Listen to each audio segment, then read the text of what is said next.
നമുക്കെല്ലാവർക്കും അറിയാവുന്ന ഒരു കാര്യമാണ് ഒരു അമ്മുക്കുട്ടിയമ്മ, 105 വയസ്സുള്ള ഒരു അമ്മുക്കുട്ടിയമ്മ. ആ അമ്മൂമ്മ പറയുന്നത് എത്രയോ നല്ല ആപ്തവാക്യങ്ങളാണ്. അതായത്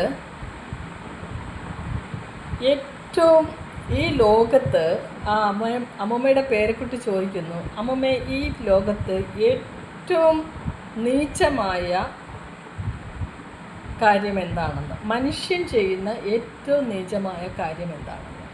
അപ്പോൾ അമ്മൂമ്മ പറയുന്നത് വിശ്വാസവഞ്ചനയാണ് ലോകത്ത് ഏറ്റവും നീചമായ കാര്യം. അത് വിശ്വാസവഞ്ചന ഒരാളോട് കാണിക്കുന്ന ഏറ്റവും വലിയ കൊലപാതകത്തിന് തുല്യമാണ്. കൊലപാതകം എന്ന് പറഞ്ഞാൽ അയാൾ അപ്പോഴേ അത് ചെയ്ത് കഴിഞ്ഞു പോയി. അത് ദൈവമാണ് ബാക്കി അതിൻ്റെ പണി നോക്കുന്നത്, കർമ്മമാണ്. ആ സമയത്ത് ജീവിച്ചിരിക്കുന്ന ഒരു വ്യക്തിയോട് വിശ്വാസവഞ്ചന ചെയ്താൽ അത് ആ ജീവൻ രണ്ടുപേരും അവിടെയും ഇവിടെയും ജീവിച്ചിരിക്കുന്നിടത്തോളം കാലം അതിൻ്റെ കർമ്മക്കുരുക്ക് വളരെ ശക്തമായിട്ട് കുരുക്കിൽപ്പെടും. അതുപോലെ തന്നെ ഒരു കാര്യമാണ് കള്ളം. നമുക്ക് എൻ്റെ അറിവിൽ ഞാൻ ഓർമ്മ വെച്ച കാലം മുതൽ എൻ്റെ ജീവിതത്തിൽ എനിക്കെന്ത് നേടാൻ പറ്റിയിട്ടില്ലയോ, എനിക്കെന്ത് ഉയർച്ച നേടാൻ പറ്റിയിട്ടില്ലയോ, എനിക്ക് എവിടെ ഫ്ലോപ്പ് ഉണ്ടായിട്ടുണ്ടോ അതെല്ലാം എൻ്റെ സത്യസന്ധത കൊണ്ട് മാത്രമാണ് എനിക്ക് സംഭവിച്ചിട്ടുള്ളത്. കള്ളം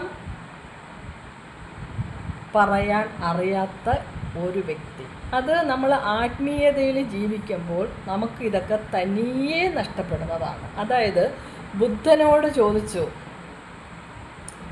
എന്തൊക്കെയാണ് നേടിയത് എന്ന് ചോദിച്ചു. അതായത് ആത്മജ്ഞാനം ലഭ്യമായപ്പോൾ ഭഗവാൻ എന്തൊക്കെയാണ് നേടിയത് എന്ന് ചോദിച്ചു. അപ്പോൾ ഭഗവാൻ പറഞ്ഞു, എനിക്ക് അഷ്ടരാഗങ്ങളെ മുഴുവൻ ഉപേക്ഷിച്ചു, അതാണ് ഞാൻ നേടിയ നേട്ടം. ഉപേക്ഷിക്കാൻ സാധിച്ചു. നമുക്ക് ആർക്കും അത് നമ്മളിൽ വന്നു ഭവിച്ച അഷ്ടരാഗങ്ങളെ ഉപേക്ഷിക്കുക എന്ന് പറയുന്നത് ഒരു സാധാരണ കാര്യമല്ല. അതാണ് ഏറ്റവും വലിയ നേട്ടം. എനിക്ക് എങ്ങനെയോ അതെല്ലാം നഷ്ടമായി. അത് ഞാൻ ബൈ ബർത്തായിരിക്കും പോയി. വിശ്വാസവഞ്ചന, കള്ളം, ചതി, കാമ, ക്രോധ, ലോഭ, മോഹ, മത, മത്സര്യാദികൾ, അഷ്ടരാഗങ്ങളും പോയി. ഇതാണ് ആകെയുള്ള ധനം. ഒരു ആത്മീയ സുഹൃത്തായൊരു ചേച്ചിയാണ്. ഒരു 30 വർഷമായി, 28 വർഷമായി ചേച്ചിയെ കണ്ടിട്ട്. കാണാതെ തന്നെ ഒരു ദിവസം, കുറച്ച് ദിവസങ്ങളായി ഞങ്ങൾ സംസാരിച്ചുകൊണ്ടിരിക്കവേ ചേച്ചിയും സ്പിരിച്വൽ യാത്രയിലാണ്, പക്ഷെ അത് വേറെ റൂട്ടാണ്.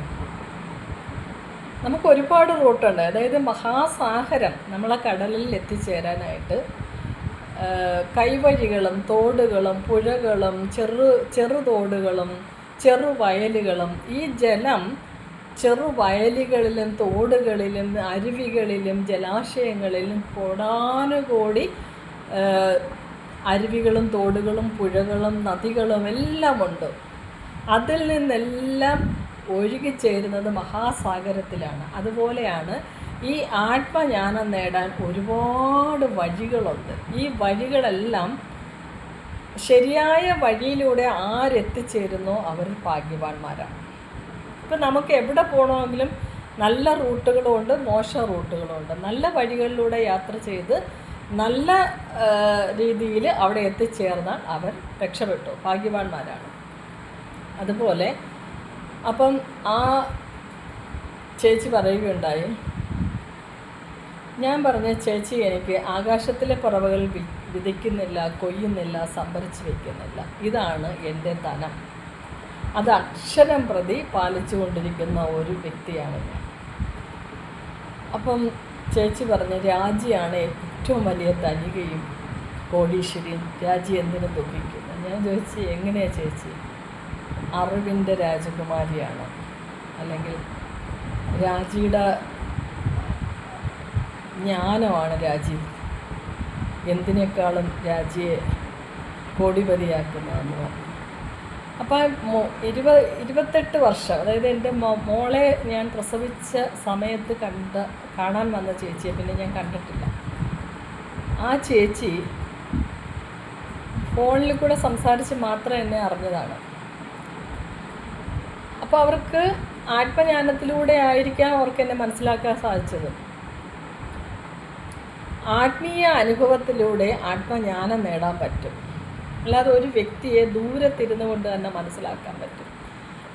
എത്ര മുല്ലപ്പൂമ്പടി ഏറ്റുകിടക്കും കല്ലിനുമുണ്ടാ സൗരഭ്യം എന്ന് നമ്മൾ ചൊല്ലിയിട്ടുണ്ട്, പഠിച്ചിട്ടുണ്ട്. പക്ഷേ അത്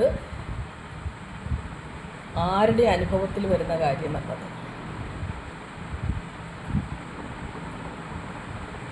അത് മനസ്സിലാക്കണമെങ്കിൽ രണ്ടും ഒരേ തലത്തിൽ ജീവിക്കുന്നവരാണെങ്കിൽ മാത്രമേ അത് മനസ്സിലാകത്തുള്ളൂ.